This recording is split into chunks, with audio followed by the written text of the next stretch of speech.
Queen Biz fo sani mbattu mu tak mi nga xamanteni mo organiser li nga xamanteni mo jëm ci walum social mu def ko ci walum ndongo daara yi ci walum orphelinat yi ci walum prison yi mu nek lo xamne lu doy waar kep ko xam Queen Biz xamne Queen Biz Sénégal la xamne Queen Biz bu international la te fam doore moy walu ba nga xamanteni mom la ñëk wëy kon tay Queen bu defé li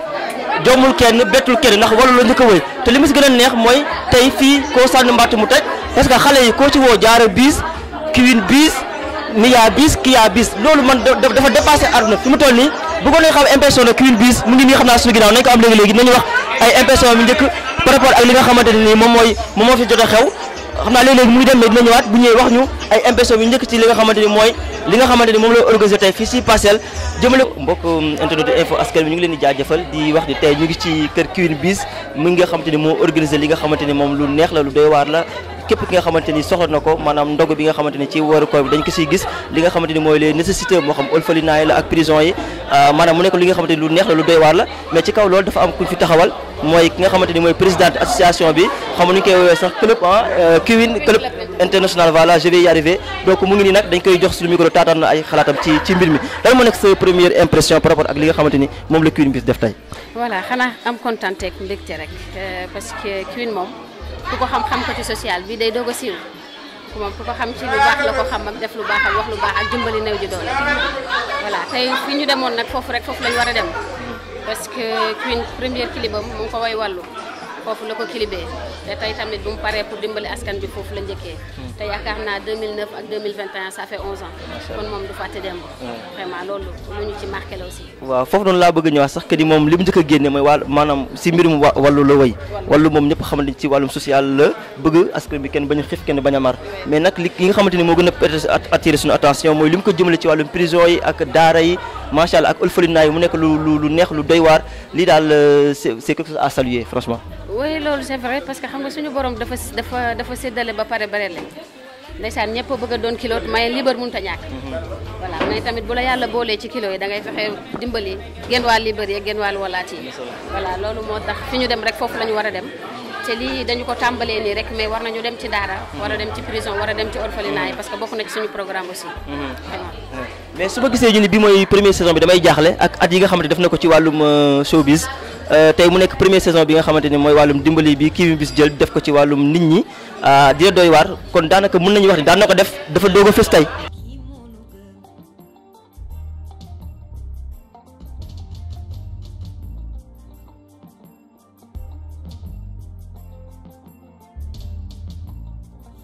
Serigne Saliou def na teranga beut kuy def lu bax dé ko woné ndax nit ñi nga xamantene yor nañ ta duñu ko def ñu mëna jàngé ci yow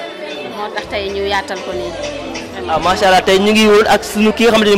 moy présidente association bi donc dañuy fatil turam rek wax ñu li nga xamanteni moy perspective yi par rapport ak association bi waaw Biz président la tuddu ñun mom suñu association bi ñu ngi ko tek yakarna ni léegi mu am 1 an donc li ñu taxaju lenn rek la fi ñuy commencé fa la ñu yam moy jappalé Queen Biz bëgg Queen Biz té lu mu nekk ñu nekk ci deug yalla jaajëf kontaan nañ ci am la tay ji beaucoup jaajëf ngeen jëf merci beaucoup cameraman bi merci beaucoup jaajëf te li ki yeen ngi ci seen chaîne Info Askan TV té nak ñu am scoop ñu am suñu ko xamanteni il faut ñu laaj ko xalaatam ci li Queen Biz taxawal té dal mënuñu ko gis ba romb ko té waxul ci li nga xamanteni té mom nak mo wara wax su waxé warna wax su waxul warna wax muy Mass Boga donc Mass dañ koy laaj lan moy nek ay première impression par rapport ak li nga xamanteni mom la Queen Biz tek tay fi ni ci kër papam waaw dañuy santaat yàlla bu baax di wax asalaamaaleykum wa rahmatulah mbooloo mi di santaat sénégalais yëpp rek di santaat soppe yëpp di sant fansam yii nii ndax bu nee soppe yi am na ñu ñëw am na ñu ñëw bu nee fans yi am na ñu ñëw am na ñu ñëw ndax Queen Biz tubaar fakàlla macha allah du ma ne guleet tey koor yàgg naa jot mu jël ma ñu dem ñu seeti ci soppe yi ñu daje fenn def ay teraanga yëkkati ay ndogu jox jaami yàlla yi kon tey jii mën naa ni. dafa def bu mag bi te bu mag bi daf ko njëkk fi nga xay ni si mooy fi mu njëkk a tourné clip fi mu njëkk a tàmbalee fi nga xay ni si foofu la way mu jik ko nga xay ni si dafa tourné clip bi am solo clip ba jaara fa réussir ñëpp naan Queen Biz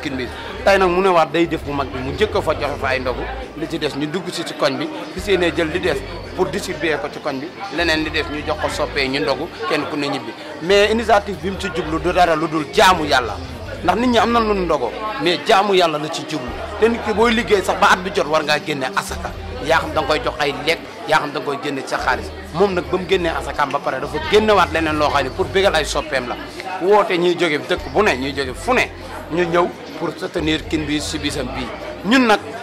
danoo bokk ndey ak baay ñun ñii boo nu gisee ñun ñëpp dana bokk ndey ak baay lu mu woote dañuy xàccandoo dóorandoo.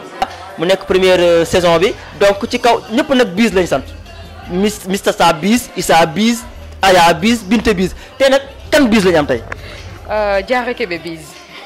waaw dëgg li tey Diarra Kébé Biz lañ am. ñoom ñooy waa staff Queen ñun ñëpp ñun ñoo bokk même ki ñu bëgg muy artiste bi en Queen Biz. donc tey ji honneur la ak satisfaction vraiment ñu daje fi ñun ñëpp di wax ne première impression bi n'est rien d'autre que c'est une première dans notre Queen Club International en tant que fan club. donc vraiment ñu gis artiste bi wàcc ak ñun àndandoo ak ñun ci autosono bi ñu àndandoo dem joxe ji ndogu mais nag man li ma gën a neex maanaam ci impression yi ma njëkk a am mooy que tey bu ko neexoon mu ne fa mu njëkk a génnee Queen wàllu bi clip bu wàllu bi mën na fa démystifier mu dem feneen mais par reconnaissance la jëlaat cible foofu noonu di Liberté 6 ni fa la ñuy njëkk a def li nga xamante ni mooy suñu première prise donc mu nekk lu exceptionnel vraiment lu extraordinaire loo xamante ni dañ koy saluer vraiment. ok mais yaa ngi koy wax léegi Diarra Kébé Biz li nga xamante ni mooy depuis Queen Biz génne wàllu bi di nga xamante ni mooy lépp li nga xamante ni wàllu la te tey fësal na ko ci social gisoo ni boobu ba léegi yàgg na première saison bi doo ko daw tey wala da ko doon def ci suuf lu ñu yëgul. waaw mënoon nañ ko def nag quand même mais moom du idéem suñu idée la ñun te comme dafa nekk suñu artiste donc mënuñu def dara loo xamante ni nii artiste mënoon na ko doorte au début mais tamit fii ku fi am benn baat bi wala benn maanaam kii bi merci beaucoup crédibilité bi amaana tey say fan su ñoom ñoo la buux te vraiment ñun lu ñu bëgg rek moom la bëgg quoi vraiment parce que ñun tamit idée bi muy ñëw ci ñun nekkul woon loo xamante ni dañ toog segg ko dafa jékki-jékki rek à l'improviste ko tey bi tamit ñun ñëpp xam nga ñun ñëpp la bett man sax personnellement parce que man pour vous dire j'étais fan de Viviane bokkoon ci clubam. révélation jëlal loolu. révélation la c'est important. détail même détail koy wax c'est une fierté j'étais fan de Viviane mais tey jii grâce à Queen par l'amour que j'ai pour lui. tey ma am benn virus bi la dugg virus bi moo la dugg moo ma dugg quoi mu nekk nag quelqu'un d'extraordinaire qu'on le dise quelqu'un de très simple de très modeste mais aussi tamit nit ki ni ñuy wax rek tant que jegewuloo ko dunduloo ak moom mënuloo ko xam mais vraiment Queen c'est quelqu'un d'exceptionnel. donc maintenant penses-tu que tu as décroché le jackpot. mais bien sûr plus que jackpot même. kon Queen mën na lu nekk. non mën na lu nekk xaar leen ko entre temps d'ici ci kanam di ngeen gisaat yu bees tàq yu. li muy waaj nag li muy waaj. non yi ñuy waaj yëpp xam nga na doon surprise daal. comme que waaw voilà c'est ça c'est ça. kon ñu xaar ko après tabaski bi Queen Biz tasaare fi Diarra Biz maa ngi lay jaajëfal. merci beaucoup à vous de même. ok merci. kontaan tey ñu ngi fii ci Parcelles unité 3 comme ni ngeen ko xamee ci kër ki nga xamante ni mooy Queen Biz artiste Sénégal boobu artiste international boobu nga xamante ni lépp li nga xamante ni ci wàllu social desu si ginnaaw benn yoon tey nag ci koor gi mu daal di organiser li nga xamante ni mooy ndogu pour jàppale prison yi pour jàppale ñi nga xamante ni ñoo ko yittewoo ca daara ya pour jàppale ñi nga xamante ni ñoo ko yittewoo ci orphelinat waaye ci kaw loolu tey damaa dem ba Gambie fekk fa sama xarit bu ñaawul bii bokk ci association Queen Biz bi Queen Club International jëlee ko Gambie tey laaj ko samay question tey noo gisee Queen Biz geste bu rafet bi nga xamante def na ko ci wàllu social. asalaamaaleykum maa ngi nuyu mbokk ñu ma fi fekk ñëpp ma di Binta Niang jóge ba Gambia ñëw teew si lii xanaa di ko rafetlu rek. waaw Queen moo ñëw jàppale ko waaye gis nañu Queen album bu njëkk ba ca woy bu njëkk ba bu defee lii du nit gulet te du ñu bett parce que dafa ñëw woy walloo woy fi ay keccax ak ay domoda ak ay yooyu ay ceeb ak yooyu ça veut dire que kooku kon bëgg na xam na askan wi lu ñu soxla te mu ngi koy def ba mat sëkk noo gisee lu ni mel. lu askan bi soxla rek la woy lu nekk si lii bi rek société ngeen ko ooyee xaw ma anything lu nekk si environnement bi rek la woy lu nga xamante ni ñu ngi koy dund loolu la woy soo xoolee wuy wàllu bi dafa woy ñun baadoole luñ nekk di dund loolu la woy parce que ñu nga xam ne moom ñoo nekk si gouvernement beeg yooyu noonu ñu ngi dund mooy loolu ak loolu. daa loolu bàyyi musique de. non Queen du musa bàyyi. yaa wax loolu. seet si ñun rek man nee naa ko ba ma ñëwoon fii force nee naa ko bis bu mu bàyyee woy ma bàyyi di déglu musique. loolu nga wax. loolu la.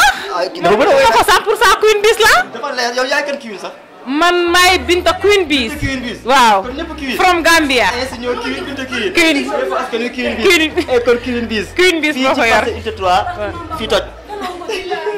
Merci. La télévision Info Askan Wi, la télévision qui nous donne des infos très sûres, également qui est là pour le Sénégal. La télévision également qui nous donne tout ce que nous voulons comme information. Télévision Askan Wi daal man DJ Babs l'animateur de la jeunesse maa ngi ci biir ba mu neex yéen a fi nekk télévision askan wi the best television around Sénégal the best television around the world we love you so much. tout ça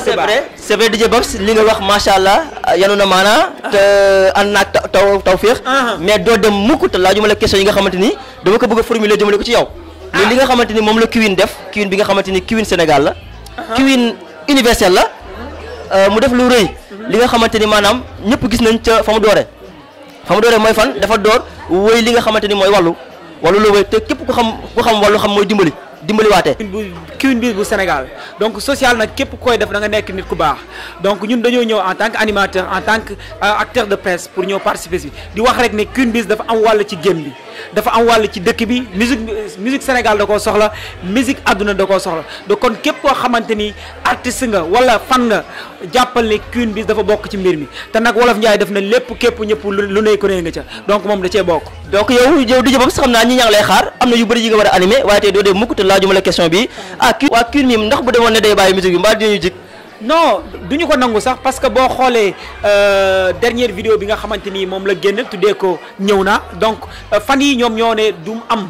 comprendre nga parce que des fois di nga jël benn décision ne damay bàyyi musique mais exactement est-ce que fan yi nga doon woyal dinañ la bàyyi est-ce que les Sénégalais dinañ la bàyyi est-ce que les Sénégalais de la diaspora dinañ la bàyyi est-ce que ñi nga xamante ni parce que quoi qu'on puisse dire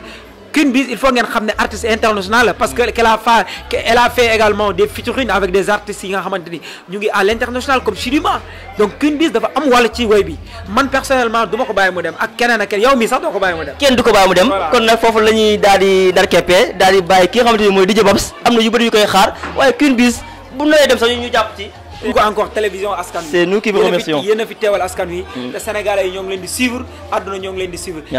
télévision bu jógee nag pour askan wi la télévision engagé la merci beaucoup bokk leen ak télévision yi yàq jërë ngeen jëf merci jaajëf ñu ngi leen di jaajëfal di leen wax ni ñu ngi fii si passé unité 3 ci kër Queen Biz ci li nga xamante ni mooy geste bu rëy ci la dëkk nag social ci la dëkk social te nag tey li tax mu gën a am maanaam mooy lim ko jëmale ci wàllum orphelinat yi jëmale ko ci wàllum daara yi jëmale ko ci wàllum taalibe yi léegi nag kër goo gis caat ba day am solo dañuy bëgg caat wan ma ginnaaw King Baba xoolal kii dugg ci kër gi ba dem te waxuñoo caat bi donc dañuy tàllal suñu micro caat bi mu daal di waxoo ñun ci ki nga xamante ni mooy yaayam la wala sa lu mu doon sama yaay asalaamaaleykum mbooloo mi ma ngi leen di nuyu ku ci nekk sa tur ak sa sant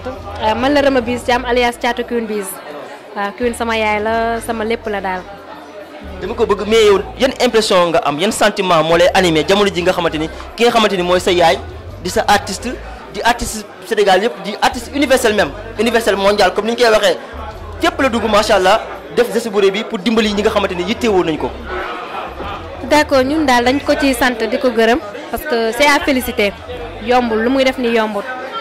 man bañ naa ko ba da koy naan sama idole la dama kaa yàgg jàppe sama idole parce que depuis bas âge damay wax mais Queen dafa yàgg def lu baax tey jii ku ko xamul xamoo ko mais ñun ñu ko xam parce que mooy taxit ñun ñu koy défendre fu ñu nekk di koy défendre Queen dafa yàgg xolam moo tax ñun ñu toog fi ba tey jii ni di ko ci jàppale te dañ ko ciy gën a jàppale xol bee rafet kon xolam bi bu rafetee rek ñun fans yi gisuñu dara lu ñuy tere pousse quoi dañuy gën a pousse te duñu xaddi benn yoon dañuy ànd ak moom ba mu jeex incha allah. waaw Thiatou Queen Biz ku ko dégg muy wax xam ni ndeysaan c'est l'émotion sama yaram dafa daw ku ko dégg muy wax xam ni kii xol lay waxee sentiment lay waxee mais nag du dem mukk te laajuma ko question bi ay Queen bu demoon bàyyi ñu ne day bàyyi way nooy dundee loolu. en fait demoon na ba bàyyi ko. mais je lui ai appelé en lui disant que ni sa décision neexuñu tey neexuñu ëllëg et je me suis battue parce que tey Queen bu ñëwaatee man bokk naa si parce que ku xool clip bu bees bi gën a di sama yére bi je me suis battue pour mu ñëwaat parce que chaque jour je lui dérangeais dama ko daan waa 1h du matin ne ko sa décision ànduñu ci tey ànduñu ci ëllëg te duñ ci mës a ànd kon bu mu ñibbisee sama fierté la fierté keneen ak keneen la parce que ñun ñoo ko bëgg te defal nañu ko ñun tamit tey jii nuñ ko mënal mooy di ko gën a pousse tey jii ni dañuy jël suñu lépp daal jox ko jox nañ ko suñu xol jox ko suñu lépp moom daal moom moo ngi nii ñun daal dañ ko ne dañu téyel aar bi bu ñu ko téyelee rek le reste on va le gérer te Queen nag tey jii ni Sénégal ñëpp bu ko bañoon ndax xam ne ñun ñoo ngi fi te ñun moom lañ fi nekkal te incha allah nañ ci gën a dem te ñun defaguñu dara ce n'est que le début du commencement parce que fii Queen Club International te staff Queen Biz ñëwagut groupe bu bees la te instant bi ñoo ngi bomb moom dañuy ñëw dañuy dëbb nokko ci espace bi ba mu set wicc parce que ñun ay gone Queen lañu namuñu saa la yaay ndeer Queen Biz la ñuy roy te Queen Biz lépp lu mu bëgg loolu lañu bëgg lépp lu mu bañ loolu lañu bañ te dañuy ànd ak moom ba mu jeex waaw. Et comme ni ko déggee elle s'est battue corps et âme pour que son idole Queen reste et finalement et heureusement Queen est bien là, Queen est de retour et de la plus belle des manières et de la meilleure manière qui soit donc ñu xaar ko ak yeneen i bagages. voilà loolu bu leen ko wax parce que yéen xam ngeen ne Queen daram yombul tey boo leen gisee ndog bu ngeen xam ne yombul ay fansam sax yombuñu doon fans Queen yombul. da ngay jongoma comme moom nag. macha allah mais ma ne la Queen mayu ma ko Sala Yandé de loolu la may wax Queen dafa judd le 7 février ma judd le 8 février. waaw dëgg lii waaw wuyul lii mayu ma ko dara ci sow bis bi. ah yow loo mën ma jàppee micro ma jàpp micro. may ñu benn affaire. boo leen bëgg ma may leen ban ngeen bëgg. boo ñu may baax na may ñu rek. d'accord. naa ku ci nekk ànd ak sa nawle mu tane waaw ku ci nekk àndal ak sa nawle waaw ku ci nekk àndal ak sa nawle mu tane waaw ku ci nekk àndal ak sa nawle waaw xale bu góor bi sa jikko rek ma yem yow daal yow ndekete fépp nga dem di yàq sama der bi naan xale bi tëddee naa ko góor yi mel ni yow rek ñoo jara ragal. Macha Allah, Thiatou Queen bi ci voix bu neex mais elle a vraiment une voix suave, une belle voix franchement talent la nañ ko xaar dina ñëw dal seen kaw. ok ñu ngi lay jaajëfal. ñoo ngi ñëw ñun instant dañuy ñëw imposer art bi ñoo ngi ñëw.